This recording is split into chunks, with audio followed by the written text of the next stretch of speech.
Hey guys, in this naval guide video I'm going to have a look at a possible setup for a general deck which is geared towards an invasion using the naval side. Now by invasion I mean this deck is geared towards quickly capturing the naval zone, which in some cases, if you're looking for example at Wonsan Harbor, is also a land reinforcement zone. The way I look at it, you need 1 or 2 ships to pound the shores. They are there to provide fire support, and in my case the Hatsuyuki is the ideal ship for the job. The Hatsuyuki has a good amount of shells on the main gun. It fires these very quickly, so this ship can clear the way in order for the rest of your forces in the naval tab to arrive. Once the way is clear, it can provide long-range anti-air support using the Sea Sparrows. Now you can, if you want to, swap the ship out for, let's say, a Congo, but it's a bigger investment. And putting 420 points into a Congo will also highly motivate the enemy to make sure that this ship goes down. This deck setup is purely geared towards capturing that zone quickly. It is not geared towards taking out other ships. As you can see, the only ship or only unit in here that's capable of doing that is my Hatsuyuki with its harpoons. If you're expecting a large naval fight, or if that's your setup, then have a look at one of my other videos, because that is going to be covered in a different video. This one is just capturing terrain. So the first ship that you bring in is the Hatsuyuki. With that you clear the way, you take out anything near the shore, and once you've cleared that area you bring in your marines. Most of the naval zones have some sort of building next to them, whether they're a harbor or some forest, any sort of cover that your marines can use. Send them in there to make sure that they survive. Also send in 1 or multiple rangers to make sure that you know exactly what is going on and to use as a spotter for the Hatsuyuki. Then you bring in your stingers to make sure that you have short-range anti-helicopter defense, insofar as your Hatsuyuki cannot take care of that. Or if you have a different ship from the Hatsuyuki, you might be able to rely on, for example, your Congo against helicopters and have another unit in here, for example a tank group. Then you bring in your TACCOM, your command infantry, and with that you either neutralize the zone altogether so that neither you nor the opponent has access to the reinforcement point, or you do it such a way that you actually capture the zone.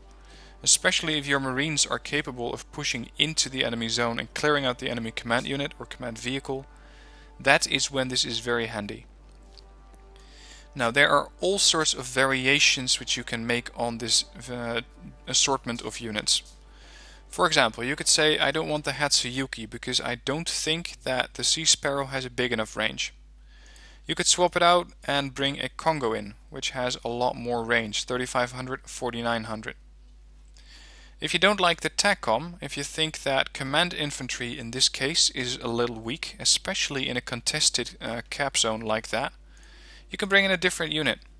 You could say, well, I want a command unit, but I want it to be tracked. I want a command tank in here. Keep in mind though, you get less of those. But with command tanks, you can go into a contested zone and expect to survive at least a little bit longer. That is, until the thing gets hit by an ATGM. It depends on whether you're going for stealth or for offensive power that you're bringing in this command M60. If you want something that can push into an enemy landing zone, we're going to be covering that in a different video. But if you don't like the Rangers, you can have another sort of recon unit. So for example, we can recon with Navy SEALs, we can recon with vehicles, I'm actually going to have them all open, or we can use Humvees, fighting vehicles, or LAVs. These all have their specific use. I'm mostly going for a swift expeditionary force, so a group of marines will do to clear forests. And then you could say that the Rangers might not be the best pick, but in this case the LAV-25 Scout could do, because it also carries the Bushmaster, which is a very nice autocannon. If you don't think that marines are going to cut it in your specific situation, you could say, well, I don't like the marines, I'm going to go with something else. I want a main battle tank in here. And the US, as the only nation, has the M1A1 HC Abrams, which they can bring in. So this is an alternative to the Marines, but keep in mind that with this unit you are not capable of really clearing forests the way that infantry can do that.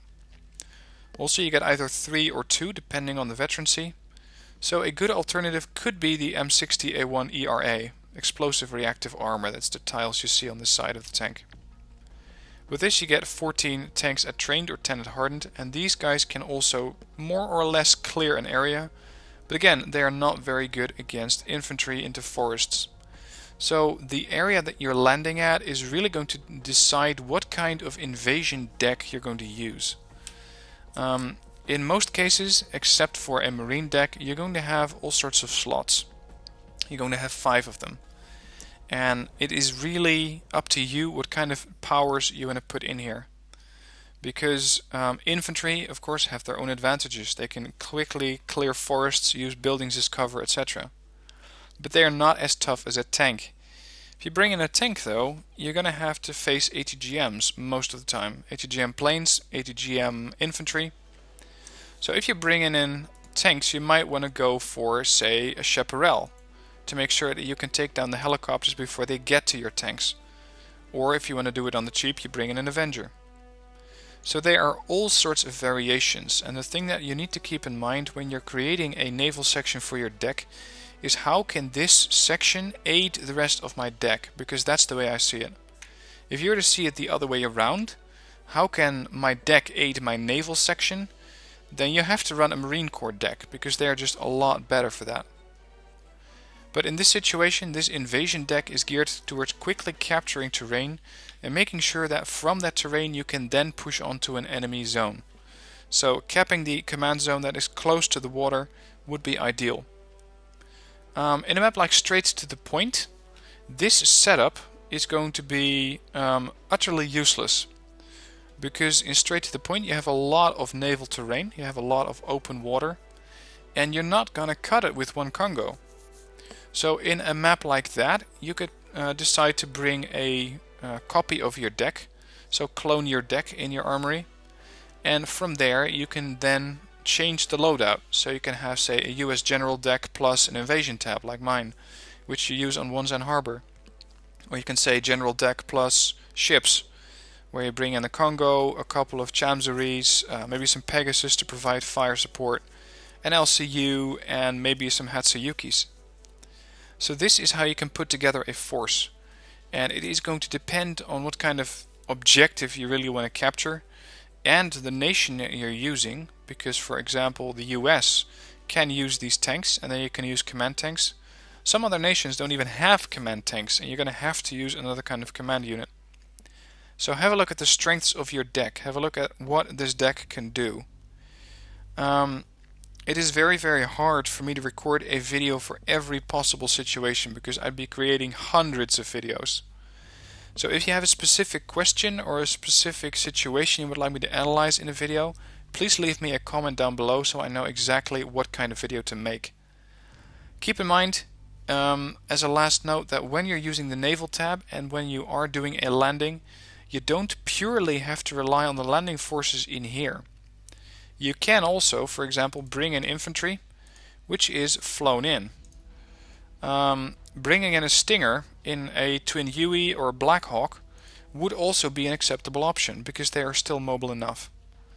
And once you have used landing forces, so say you brought in a couple of LAV scouts, those things come in LST, landing ship transports, and the LSTs can then be sailed back towards a reinforcement zone that you have under your control, where you can load up some of your super heavy tanks, ship them across the water, and get them back into the naval area where you're engaging. So you're not purely limited to your naval tab as far as naval units goes. Once you keep those things in mind and you learn to see, or you see what kind of specialties these units have, if you do that, you can really make the best use of this naval tab.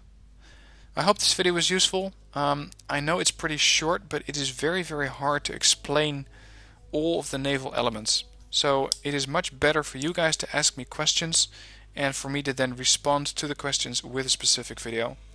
So please don't be embarrassed, ask those questions. The only thing that can happen is that you improve your game. Nobody's going to laugh at you here, so Ask the question, I will make you a video and we can all have a good wargame. Please like this video if it was useful to you. If you want to see more of my naval guide, a playlist link is in the description below. And I hope to see you next time.